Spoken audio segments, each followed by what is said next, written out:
couper à tout prix les ponts avec les perdants, avec les losers, les amis. C'est quelque chose que je vous ai déjà dit et je crois que je vais enfoncer le clou parce qu'il y en a qui ne comprennent pas l'affaire.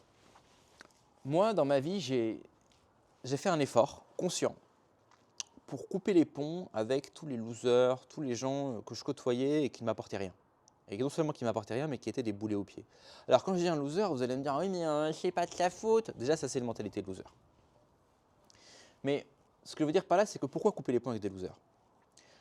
Le principal point négatif de traîner avec des perdants, c'est qu'ils vont vous contaminer avec leur énergie négative, avec leur négativité, avec leur pessimisme, avec leur scepticisme. Et à force de traîner avec des gens comme ça, vous allez commencer par… Vraiment, vous allez sentir que vous allez voir la vie en noir. Vous allez sentir une espèce de compression où vous avez l'impression que rien n'est possible, que rien ne fonctionne, qu'il n'y a rien à faire. Et c'est une cage mentale en fait ultra toxique qui est renforcée par la fréquentation de ces losers. Mais en fait, le vrai sujet de la vidéo d'aujourd'hui, ce sont les losers qui sont sur Internet.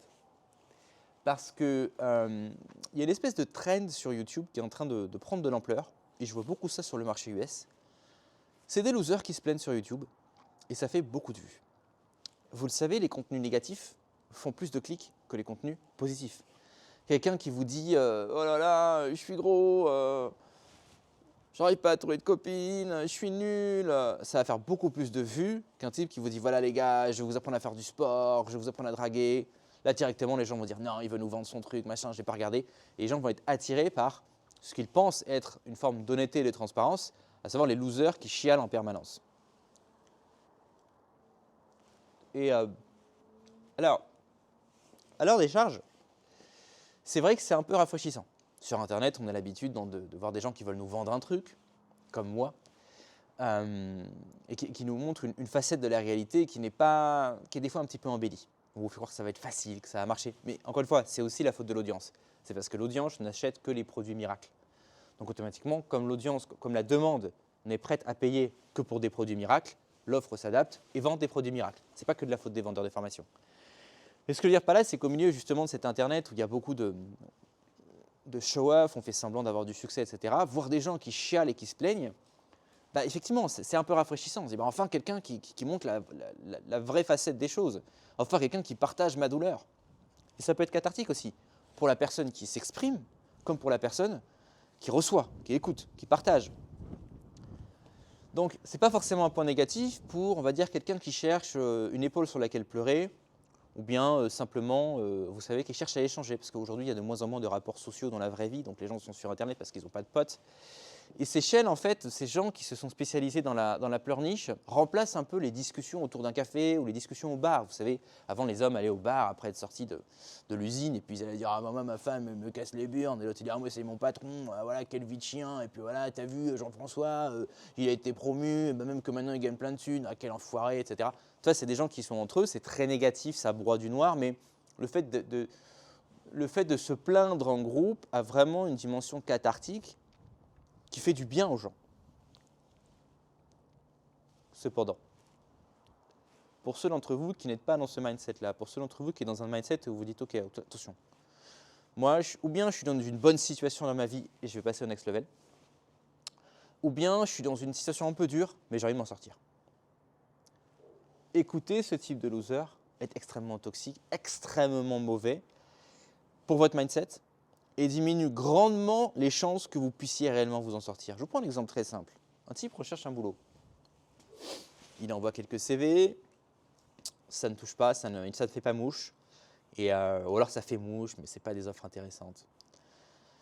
Il peut écouter un mec qui va lui dire « Écoute man, continue, persévère, envoie 10 fois plus de CV, 100 fois plus de CV, change ça, améliore ça, etc. » Évidemment, c'est un contenu qui va le pousser à faire quelque chose de douloureux, à savoir continuer de faire des efforts, à savoir continuer de faire des efforts qui ne porteront peut-être pas de résultats, parce que, encore une fois, on essaye, on adapte, on recommence, on échoue, on réessaye, mais on ne sait pas quand les résultats vont arriver. Donc ce sont des contenus qui sont les plus susceptibles de nous apporter des résultats, mais en même temps les plus difficiles à écouter. La personne qui est dans cette situation difficile, donc, peut décider d'écouter un autre type de contenu. À savoir un type qui est dans la même situation que lui, au chômage, en galère, mais qui ne va pas lui dire persévère, machin. Non, non, non. Il va lui dire mais mec, c'est pas de ta faute, on est dans une économie de merde.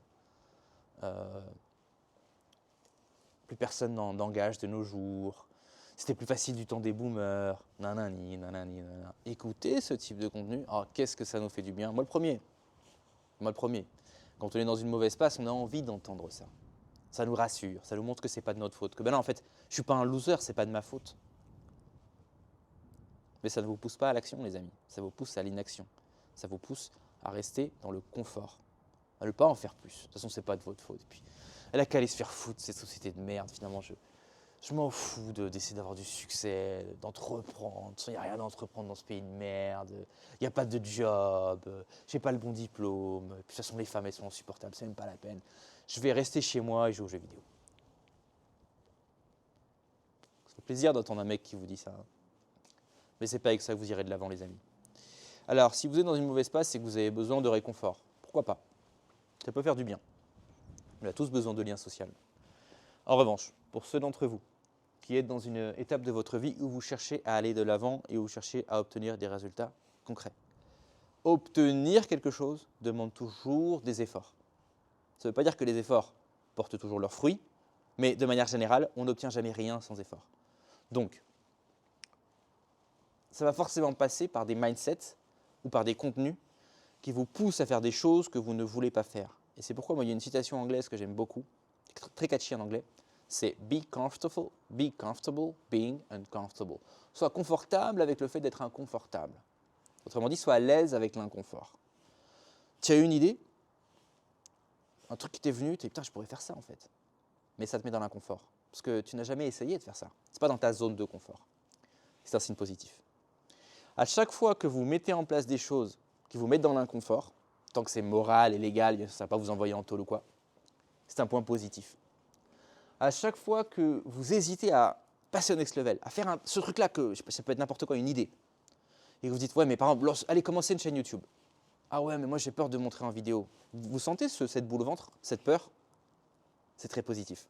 Ça veut dire que vous êtes en train de progresser. C'est-à-dire que vous êtes en train de sortir de votre zone de confort. Un enfant, quand il va à l'école pour la première fois, il a une boule au ventre. Quand il arrive au collège pour la première fois, il a une boule au ventre. Quand il arrive au lycée pour la première fois, il a une boule au ventre. Quand il passe le bac, il a une boule au ventre. Quand il a son premier emploi, il a une boule au ventre. À chaque fois que vous passez d'un niveau au niveau N+1, rappelez-vous-en, dans votre vie à vous, vous avez eu cette boule au ventre. Mais vous êtes passé outre. Et c'est ce qui vous a permis d'obtenir des résultats. Si quelqu'un vous avait dit, mec, oublie ces histoires de baccalauréat, ça sert à rien tout ça. De toute façon, dans notre société, il n'y a plus de jobs, il y a du chômage de masse, ça ne sert à rien. Reste chez toi, joue aux jeux vidéo, touche les aides. Ça fait plaisir d'entendre ça. Mais ce n'est pas avec ça que vous allez vous en sortir. De manière générale, les contenus qui vous font plaisir, enfin qui vous confortent dans votre inaction, sont des contenus qui sont bons au niveau de la dopamine, mais très mauvais au niveau des résultats. A contrario, les contenus qui vous poussent, qui vous bottent le derche, généralement, surtout quand on est dans une étape difficile, sont des contenus qui sont difficiles à écouter, qui nous poussent à faire des choses qu'on n'a pas envie de faire, mais c'est en faisant ces choses-là qu'on va obtenir des résultats. Donc, si vous avez fait l'effort de couper de votre vie toute une série de losers, toute une série de perdants, toute une série de gens qui dégagent une énergie extrêmement négative, c'est pas pour aller sur Internet et écouter des gens qui vont vomir ce type de contenu dans vos oreilles. Surtout que, comme je l'ai dit, ce sont des contenus qui buzzent, ce sont des contenus qui fonctionnent très bien sur Internet. Vous voulez vous lancer sur YouTube? Faites que du contenu négatif. Faites que du contenu où vous ne proposez aucune solution, parce que proposer une solution, c'est être un sale vendeur de formation. Proposez pas de solution. Vous dites non, il n'y a pas de solution, on est juste dans une société de merde. Oh, qu'est-ce que les gens vont vous aimer? Mais il faut voir le public que vous attirez à vous aussi. Une bande de losers, une bande d'incapables, une bande de fainéants. Des gens qui ne passeront jamais à l'action et qui, en plus, du point de vue business, n'achèteront jamais vos produits. Parce que c'est pas des gens, déjà, ce n'est pas des gens qui, dans la vie de tous les jours, font des efforts pour s'en sortir.